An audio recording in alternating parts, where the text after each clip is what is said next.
This podcast is for mature adults and may contain explicit language. The members of this podcast opinions are solely based on their experiences, interactions, and life situations. It does not reflect the views of everyone. Viewer discretion is advised. With your host, Legit, Easy E, the Traffic Queen, and Titus the Cop. Yeah, easy.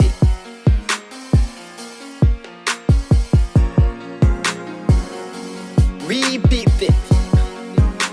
Yeah, we beeped it. With your host, Legit, Easy E, the Top Queen, and Titus the Cop. Happy New Year. It's January 5th, 2018. So I'm hoping everybody has brought in their new year in a good way and you guys are sticking to your resolutions and you've eaten your black eyed peas, because I know I have. And hopefully you wore red or yellow underwear to bring in the new year. Oh, wow. Good luck. Good luck charms. Okay, so I am legit. I'm goofy. I'm silly. And I most definitely always have things on my mind. And I'm curious to find the deeper story. And I'm always honest. And I also go by Leandra, but you could call me Legit. I'm from the Union City. All you people from Union City know what the Union is. I'm also a Cal State East Bay alum, and I am a ride or die Laker fan, and I am an ice cream lover. You can ask anybody. I love ice cream. That's almost like the love of my life. You guys, she dates ice cream. This is our first ever podcast, so we're juiced to be here today to be doing this. So we thank you if you're tuning in and you're out there listening to us. That means a lot. So we're really, going to take this time to share and talk a little bit about who we are, where we come from, what we do, who we do. Not just playing with y'all. But y'all get the point. This particular show is to get to know your host just a tad bit. Go ahead, Topic Queen, and introduce yourself. Two opinions, too many topics, one crown. I am the Topic Queen. My name is Dorothy. Most people call me Doro for short. I'm the triple OG of the group. I'm here to play devil's advocate and serve you guys with these topics. Why we collectively chose the name Lee Peeped It with the Topic Queen? Well, you can say it started as a hobby, I guess, for me and Dee to get together and discuss certain issues frequently in person. We have a good time doing this. We always have shit to say. The both of us know how to get conversations started, and we're on social media a lot and see multiple topics discussed on the timeline on a daily basis, every hour. People are on Twitter all damn day. Twitter is open 24 hours. People always have stuff to say on there. And, also our daily encounters and social media experiences raise a lot of questions and a lot of opinions. So we thought, why not take those issues and topics and elaborate on them? People always claim they're in the know, especially on social media. I would always joke, but at the same time, I was serious when I said, I peep and I pick up on a lot of things.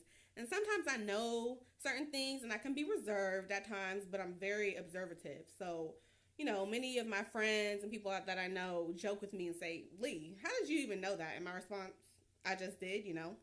My instincts are spot on most of the time. And, we collectively came up with a group of names that we thought would be good for this podcast and that fit our personalities. We wanted people to know that the many things that they believe are unnoticed don't go unnoticed, and we peep it first. So essentially, we call things how we peep it. We pick up on things quick, and we love to discuss funny, serious, and weird, emotional, hot topics.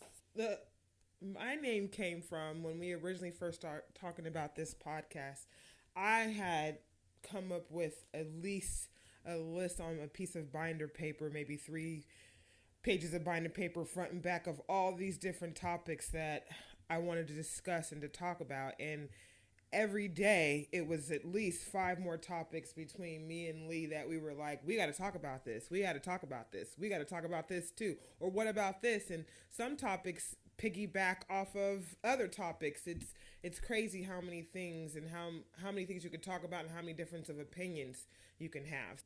what I wanted to do and bring to the group was to play the opposite of whatever the majority of the opinion is, to see if we could see both sides of a spectrum. We originally started off with 4 members. We wanted it to have balance with not just 2 females, but also 2 males. That didn't end the way that we thought it was going to end. People decided to cat off. Go their separate ways. Do their own thing. And that's cool, whatever. We still love them all the same. But I think that me and Leaf still felt the need to continue on, still talk about these topics and still have these discussions and have an open forum for people to come and talk about the different topics they want to talk about too. We are going to have it to where you guys can shoot us topics and say, hey, we want to talk about this, and to be able to call in and talk to us or hit us up on social media for us to talk about whatever you guys feel like you want to hear us talk about or you want to talk about. Yes, exactly. And in the coming days, you can shoot us an email. We'll have an email, for our listeners and people who are tuning in, shoot us an email and tell us what you want to hear. And, we're not opposed to it. We're very open. We're not narrow-minded. So we want to hear what you guys have to say, and, we want to talk about it. Some of the things that we'll be discussing will be sports, it'll be fashion, entertainment, different restaurants. We'll be giving reviews on different restaurants as well throughout California, not just the Bay Area, sometimes even out of state. We'll cover festivals, concerts. It's going to be pretty much the run of the gamut. Anything that you can possibly think of under the sun, we're going to be talking about. We're also going to be talking about race. We'll be talking about race probably a lot. And that's just because that's a hot button topic that's going on in America right now, especially with the wonderful president that we have right now. Race seems to be a big issue in everything that we do. We're going to be doing a lot of connecting of the dots of how disproportionate people of color are treated in this so-called land of the free. And we are women of color, just to let y'all know. We are Black women. So shout out to the Black women out there and the women of color. So, that's important to us. Don't steal my shea butter. That's all I have to say about that. Right? She says, don't steal her shea butter. Don't steal my shea butter. If you Or guys the don't know coconut what oil that either. is, you need to go on to YouTube and type that in, and you need to go ahead and listen to that. Don't steal my shea butter. And don't touch my hair either. Yeah, don't touch the fro. Do not do it. So that brings us into our very first topic, which is, you think my black looks better on you. Uh-oh. So the first topic, as she said, we are jumping right into this week is, you think my black looks better on you. We want to know why it's out of style for Black folks to be black, but every other motherfucker can pretend to be us. The fuck? Topic queen, I'm going to let you do the honors and break this down. So we're going to start this off by talking about Black appropriation. Black appropriation, for those that don't know, I'm going to say it in layman's terms.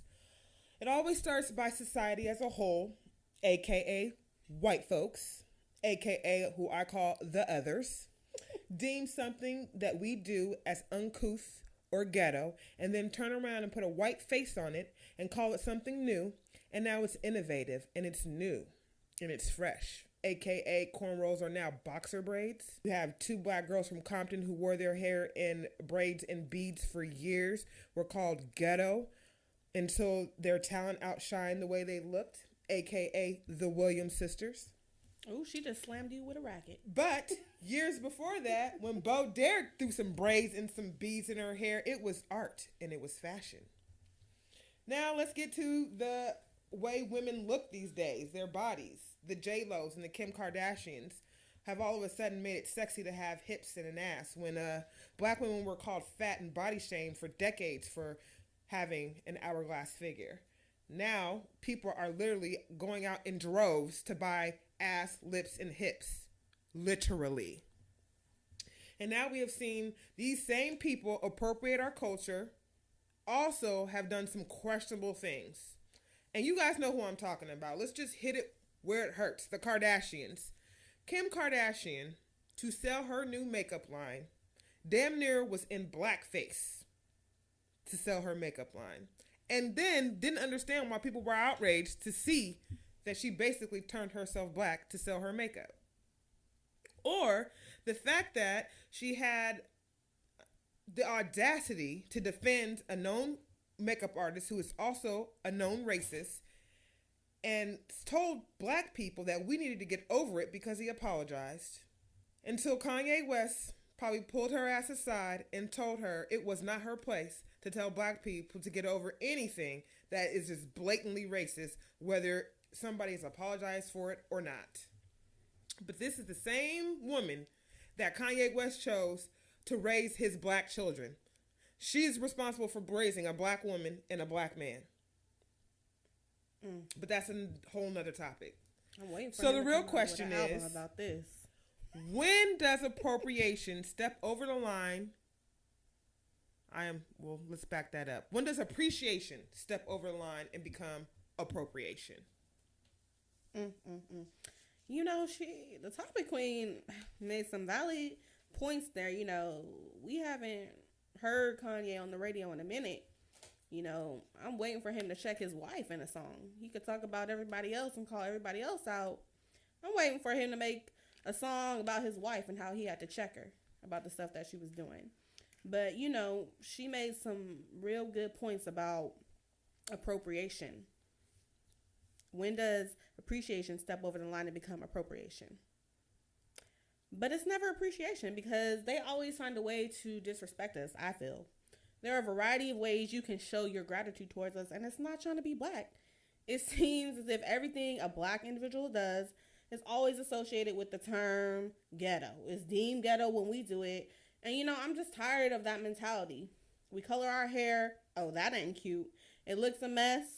A white woman does literally the same exact thing, and it's beautiful. Yes, I'm in this joint doing air quotes because it's a sack of bullshit to me. As a black woman, I should not have to appease to make a white society happy. Khloe Kardashian could wear her hair in fake-ass bantu knots, and wow, she created a new style. Boo-boo, no. Where have you been? Black woman created it. We've been rocking it. We've been rocking these styles for centuries. For centuries. You know, this, my friends, is what we call appropriation. Believe it or not, yes. The things that we have stated, that is appropriation.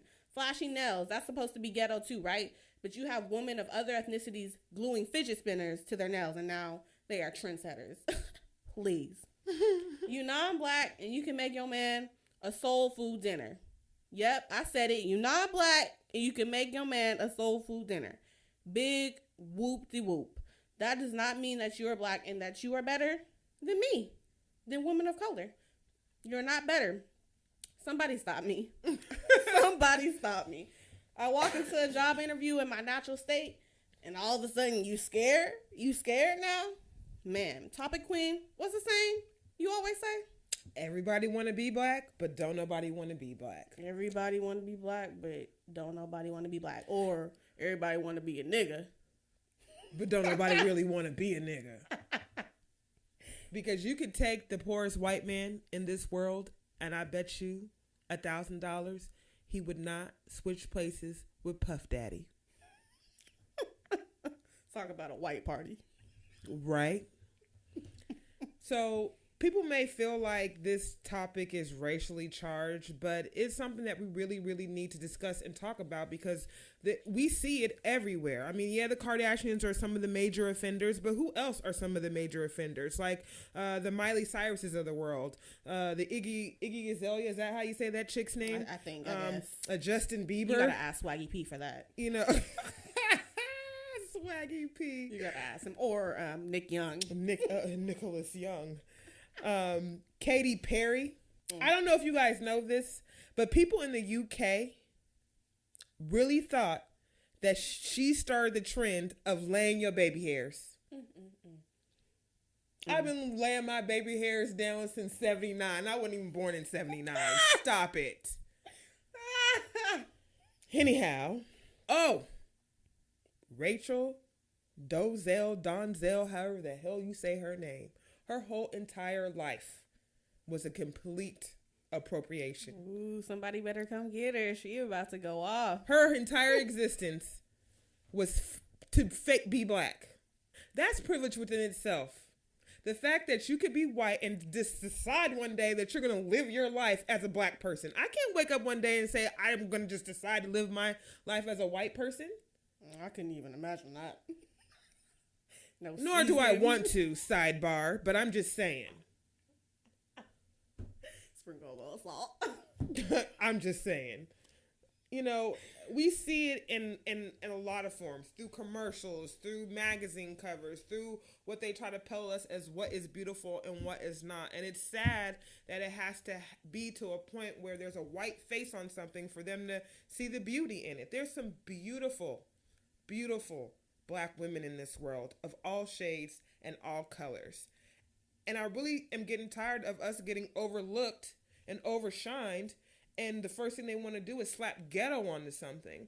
Who were the first people to put all different kind of colors in their hair? Yellow, purple, pink, blue. And when people saw that, ooh, that's ghetto. People always want to slap a label on us when they don't understand us. And it always seems to be a negative label. It's actually pretty sad. And before I move on, I just want to say, black people cannot appropriate an oppressor's culture.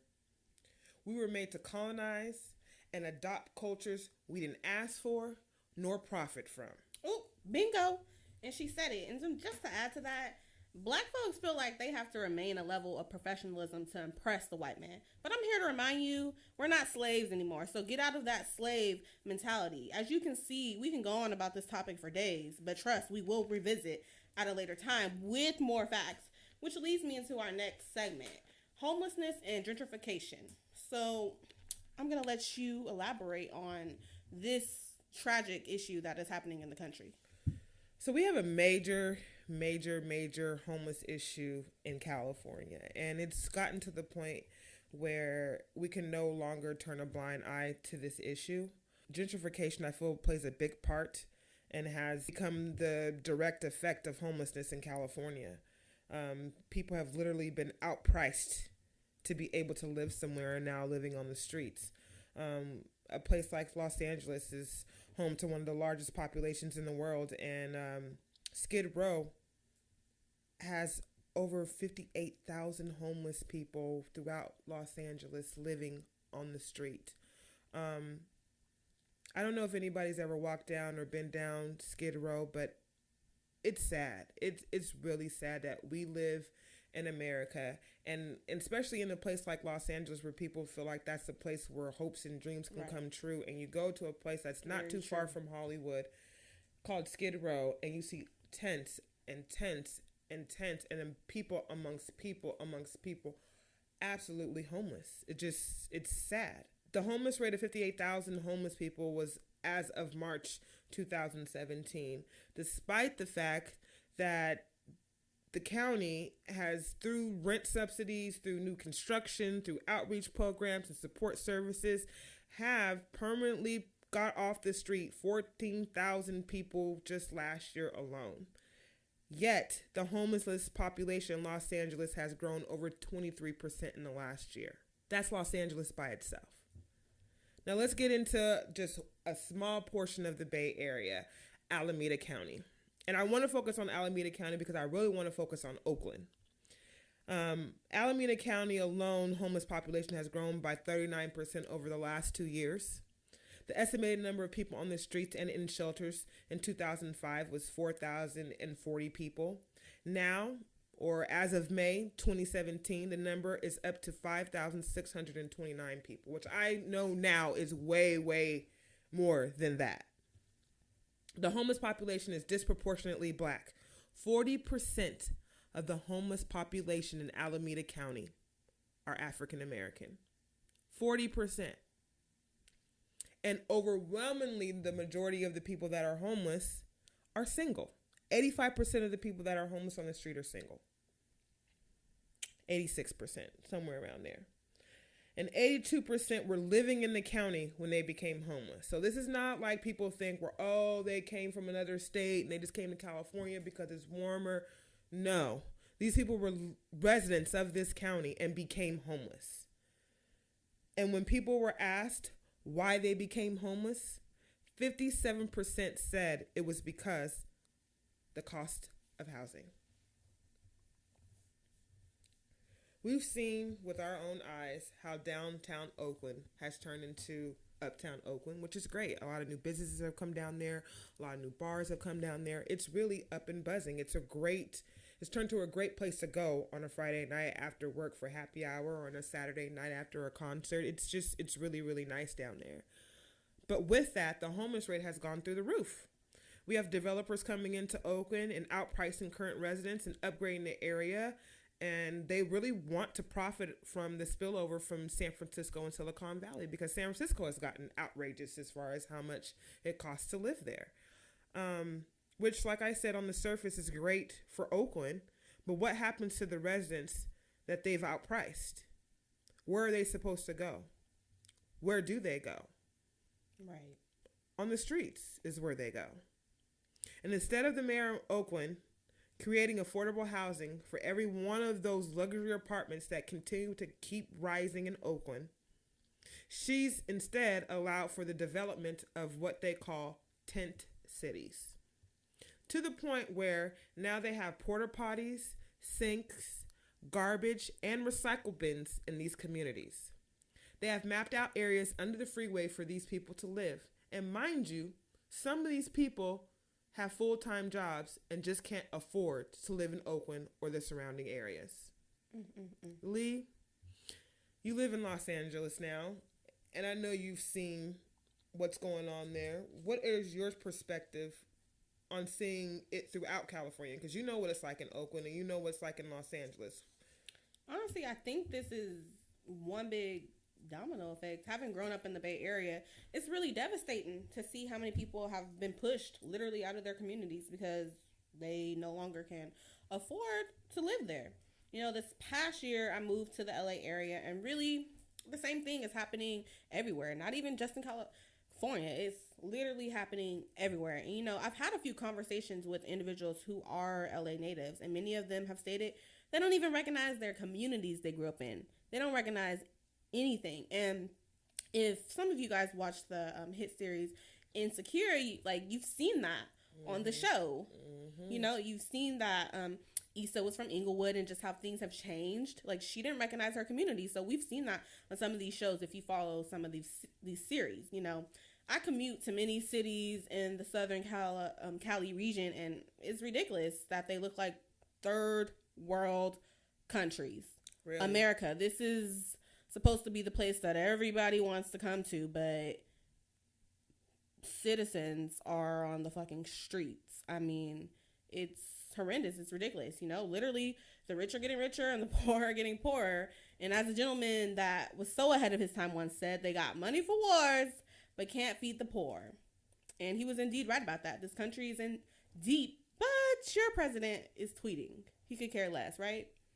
So, you know, I want to touch back on what you said about having full-time jobs. Yes, a lot of people on the streets do have full-time jobs. It's not just like one of those things where people don't care about their careers. They're not trying to make a difference in their lives. These people are working full-time, Lord knows how many hours, and still can't afford to live in a house, apartment, anything. That's crazy to me.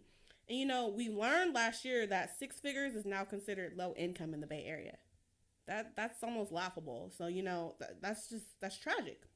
I will say that, you know, the Bay Area is more expensive than LA. So I'm sitting here like, well, is the old middle class poor? And that damn near is the case. People who live in sunny old Cali have it bad because you had the luxury of growing up in what many think is a wonderful state. And for those who want to continue living here for a number of reasons, simply just can't afford to. So that is why so many people have moved out of state. It's either move out of state or move to the streets. And that's the sad reality of it. You might have a good job here, a full-time job, but you still can't afford to live here.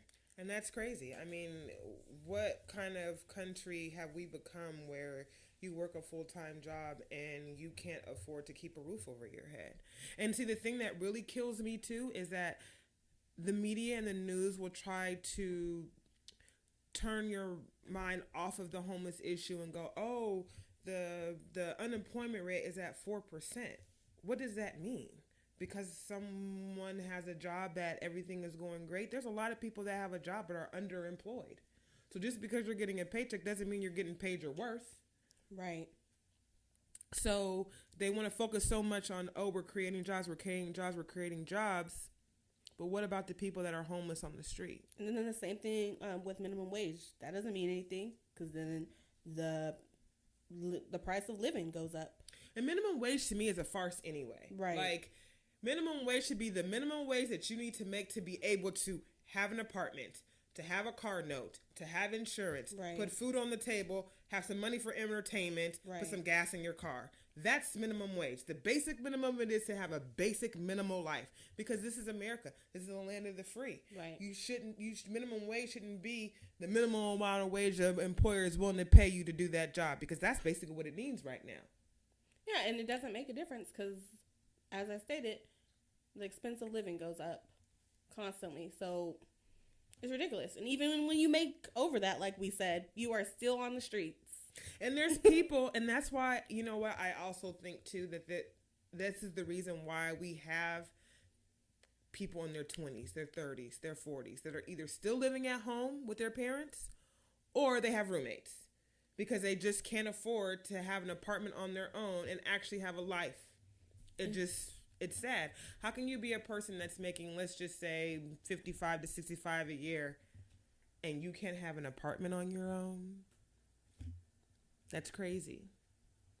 That's crazy when rent is higher than most people's mortgages. You're paying more to make somebody else rich than you are paying towards something that you're going to eventually own one day and will be yours. Very sad. You should really think about that. People need to think about stop renting and start buying. Very because true. that's what they're pushing you to do, pretty much. Because if you're paying $2,500 a month in rent, you're being robbed. I don't care where you live. I don't care if you live in a skyrise in San Francisco. You are being robbed if it's not going towards a mortgage. You are paying to make somebody else filthy fucking rich. And they don't give two shits about you. Because as soon as you can't pay that $2,500 a month, bye-bye. Very true. So stay at home as long as you can. If you're young, and save up. Save up. Don't save up to move into an apartment. Save up to go own some shit. That is real talk, ladies and gentlemen. I'm just saying. Real ass and talk. If you heard it from me, then you can say no one has never told you that. I'm telling you first. Don't move out. What is that saying? I always love to say this. That E40 says. What does he say? What does he say? Don't buy a $60 million car before you buy a house. Well, think about I that. love that. Sip on that. Noted. You smell something? I smell a cat. You smell that? Somebody is about to cat off in this motherfucker. So this is one of my favorite segments ever in life.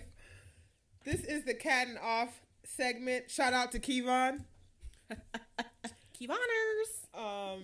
This is a segment we're gonna do periodically at the end of one of our shows, and it'll be like firsthand cat and off experiences, and we hope that you guys will send in your cat and off experience for us to talk about, or maybe you have a situation where you need to cat off or have been catted off on and you need some advice to cat or not to cat. That is the question. So for y'all who are not familiar with the term cat, if you're not from the Bay or you just don't know what the hell we're talking about, we ain't talking about you don't know what a J cat is? Come on, dog. We ain't talking about a real cat, okay? It's a Bay Area term, aka lingo, used to describe a constant flank. But I will meow your ass if you think you're gonna cat on me. You welcome for putting you up on game. So the topic queen here has a story, so I want to hear this story that you got about these cats out here. So let's talk about Eric and Kevon. Ooh, Easy E out there. She calling you out. And Kevon. Eric and Kevon, I guess, are going to be our first story because they were supposed to be here for this. This is supposed to be Kevon's segment. So really the biggest cat in this story is Kevon. Like, I had a whole marketing plan for this guy. Man, we went off on his marketing plan. A whole marketing plan. When I say marketing plan, I'm talking about t-shirts, hoodies. Breakaway. Anything. Not the breakaways, though. You too young if you don't know what breakaways are. We had a whole marketing plan for this cat and off segment. And Kevon got so upset that I had a whole marketing strategy. He got scared and ran off. Like that he wanted no parts of the cat and off. He gonna be mad when he So he left it up to me. So I know, Kevon, you're listening to this and you're probably mad because I'm talking about you. But like, know, I don't give up. Y'all always on my head. And your favorite question, why am I like this? Tough love. Remember that. So each week we're going to talk about a cat and off topic. And I think that there are so many different instances where there's a cat and off. Like the one that always sticks off in my mind that Kevon had mentioned before he left us was the financial cat. That shit, the financial cat, that comes up when motherfuckers be talking about, oh yeah, I'm down to go to Puerto Rico, I'm down to go to Jamaica with you, go to France, I'm down. When it's time to drop that check, the money, these motherfuckers ain't got it. They done come up short. Not France, though, I'm dying. These motherfuckers done came up short. Like, oh, I ain't got it now. Oh, that is too. That's fucking funny. The financial cat. So but really, okay. So that's a financial cat. Is there ever a legitimate reason to financially cat off on somebody? Like, if you just ain't got the ends, you ain't got the ends.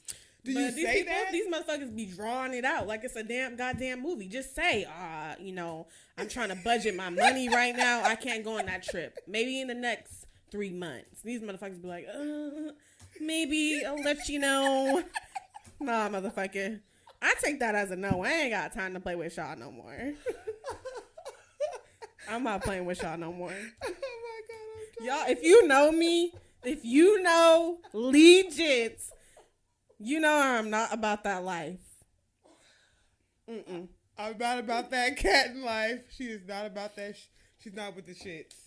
Kevon's not so much a cat anymore, but we still gonna proceed with this segment. You know, that's where the inspiration comes from. Yeah, that's where the gene is still there. He still got a little bit of. And the funny thing about it is that the catting off didn't even come from Kevon necessarily catting off. It came from him going on Twitter and talking about all the different types of catting you could be doing. Yes, sir.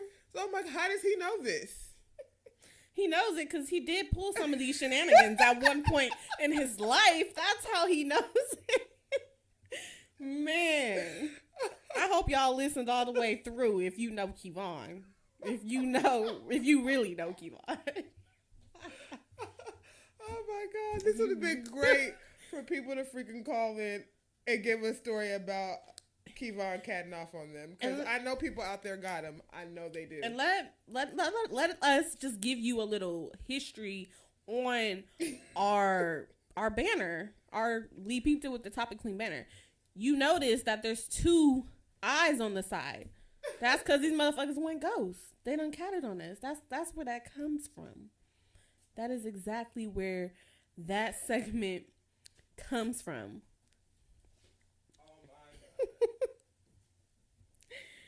So I definitely want you guys to partake in this cat and off segment. It will be a lot of fun. You know, you can call in and tell us if you should cat in a particular situations. There are very rare occasions where I would say it's okay to cat. It just depends on the circumstances. But let us be the judge of that. How about you call us and we'll tell you, yeah, you need to cat off.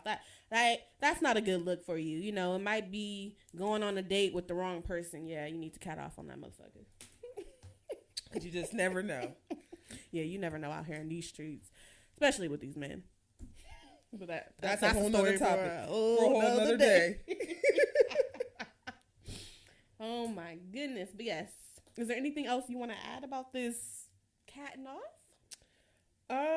No, I just think that it's going to be really cool for you guys to send in your stories of either somebody catting off on you or advice on if you should cat off on somebody else.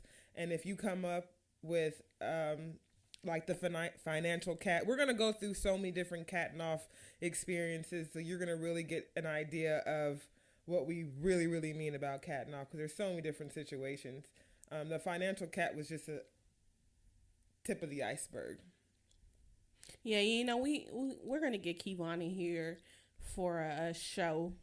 Get him in here to talk about it. You know, he could probably answer some of these questions for some of these people.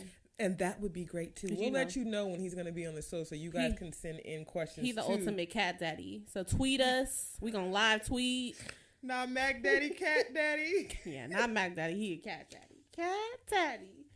So, you know, it's about that time to sign off. But we will be back at it again with another juicy and exciting episode. But Topic Queen, before we do get out of here, what are we talking about next week? So next week, our next show is going to be on, the first topic is going to be on wills and trusts. Fighting over dead people's stuff. Oh, God. This kind of came up because of the Craig Sager situation where people are trying to basically tarnish this man's name because of who he left what to. I think that's a little mania, a little crazy that people have such an opinion and want to call this man all out his name over some money that they will never see in their lifetime. You were not going to be a part of the will, so what you mad at? What the hell are you mad at? Exactly. But why you mad? We will, touch more on that next week. Anything else that we're leaving out before we get out of here? Ignorant people of color. Oh, God. That's going to be a deep one. I feel like that topic is your topic, Lee. Yeah. And then the last topic that we'll be talking about next week is, and this one is close to home. I know it's close to home to a lot of single women out there that are on social media. Married men and men with girlfriends. Ooh, I'm in here all jumping. Up in single women's DMs when they got a whole family. Get out those DMs. A whole situation. You know better than that. At home. You know better than that. Hot ass mess. And you know who you are. Oh, you know who you are. Yeah, I'm talking to you. Yep, you. So from now until our next show, if you guys have some instances or have some opinions on any of these three topics, shoot it to us through email, shoot it to us on Twitter, Instagram. Yeah, we're going to get those pages going ASAP. So please don't hesitate. Please don't hesitate to do that. Because we want to hear from you guys. We want your guys' interactions. That's what's going to really make this show pop off. It's fun. We want to interact with you guys. So don't be afraid to do it. And so, it's about that time to get out of here. Like I said, you are listening to Lee Peeped It with the topic Queen. Don't ever forget, we peeped it first. And we are out of here. With the best script. We peeped it. Don't ever forget that.